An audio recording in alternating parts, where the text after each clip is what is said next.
అయితే ఊహించని విధంగా వచ్చి పడిన వరదతో ఉమ్మడి పశ్చిమ గోదావరి జిల్లాలో వరి రైతులు తీవ్రంగా నష్టపోయారు. 10 రోజుల నుంచి ముంపులోనే వరి చేలుండడంతో పంటపై ఆశలు వదులుకున్నారు. జిల్లా వ్యాప్తంగా 17 మండలాల్లో 150 గ్రామాల్లో 6,000 హెక్టార్లలో వరి పంట దెబ్బతిన్నది. ఎకరానికి 30,000 వరకు పెట్టుబడి పెట్టిన రైతులు ఇప్పుడు లబోదిబోమంటున్నారు. పొలాల్లో నీరు ఇంకా 4 అడుగుల మేర నిలిచిపోవడంతో ఈ ఏడాది పంట పండించే అవకాశం లేకుండా పోయింది. ఇప్పటికే ప్రభుత్వం ఎకరాకి 10,000 రూపాయల నష్టపరిహారం అందిస్తామని హామీ ఇచ్చినా అది ఏమాత్రం సరిపోదని ఆవేదన వ్యక్తం చేస్తున్నారు. కొల్లేరు పరివాహక ప్రాంతాల్లో వరద నష్టంపై పూర్తి సమాచారాన్ని మా ప్రతినిధి మల్లికార్జున అందిస్తారు.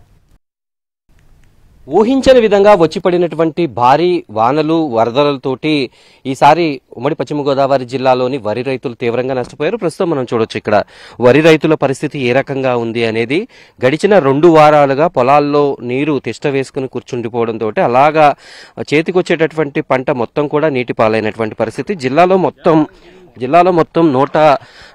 దాదాపుగా 17 మండలాల్లో సుమారుగా ఒక 6,000 హెక్టార్లలో పంట నష్టం జరిగినట్టు మనకు ఒక అంచనా. ప్రస్తుతం మనం చూడొచ్చు. వాళ్ళని మాట్లాడించేటటువంటి ప్రయత్నం చేద్దాం. దాదాపుగా నడుంకి పైగా లోతు నీళ్లలో వీళ్ళందరూ ఉండి ఆ జరిగినటువంటి నష్టాన్ని మనకి వివరించేటటువంటి ప్రయత్నం చేస్తూ ఉన్నారు. అన్న, ఎంత పెట్టారు? ఎకరానికి ఎంత ఖర్చు అయింది? ప్రస్తుతానికి పరిస్థితి ఏంటి? నేను ఎకరానికి వచ్చి 30,000 ఖర్చు పెట్టానండి. నేను 8 ఎకరాలు ఊడ్చానండి. ప్రతి సంవత్సరం 4 ఎకరాలన్నా కొంత ఖర్చులు వచ్చాయి. ఈసారి మటుకి 8 ఎకరాలు పూర్తిగా మునిగిపోయి వరి పరిస్థితి ఇలా అయిపోయిందండి. మా రైతులకి ఏం చేయాలో కూడా అర్థం కావట్లేదండి.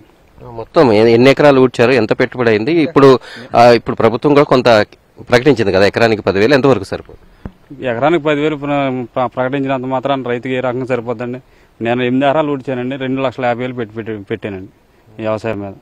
1 రూపాయి కూడా మనకి వచ్చే విధానం కూడా లేదు వ్యవసాయం మీద. గతంలో ఇప్పుడు ఈ ప్రాంతానికి వరదలు వస్తూ ఉంటాయి, ఎంతో కొంత మునుగుతూ ఉంటాయి, కానీ ఈ స్థాయిలో ఎప్పుడైనా చూసారా? ఈ స్థాయిలో ఇంతవరకు రాలేదండి, ఎప్పుడు రాలేదండి. మహా అయితే ఈ సైడ్ మునిగిపోయి తగ్గేది అంతవరకే ఉండేది కానండి. ఈ పై పక్క మటుకి అక్కడ నీళ్లు అనేది ఉండేవి కదండి, ఇంతవరకే మునిగేదండి. మీరు చెప్పండి, మొత్తం మీరు ఎన్ని ఎకరాలు ఊడ్చారు? ఎంత పెట్టుబడి పెట్టారు? ఎంత నష్టం? నేను 6 ఎకరాలు ఊడ్చానండి. 6 ఎకరాలకి 30,000 పెట్టుబడి పోయింది.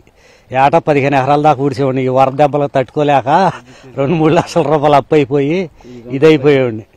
అది మరి ఈ ఏరియాలో ఇంత వరద రావడానికి, నీళ్లు వెళ్ళకపోవడానికి కారణం ఏంటి? ఇప్పటికి చూసా 2 వారాలు అయింది వరద వచ్చి. లోవేరు తవ్వాలి బాబు. లోవేరు తవ్వపోతే మటుకి మేము ఇదవ్వలేము. కాలువలో ఇదవ్వు.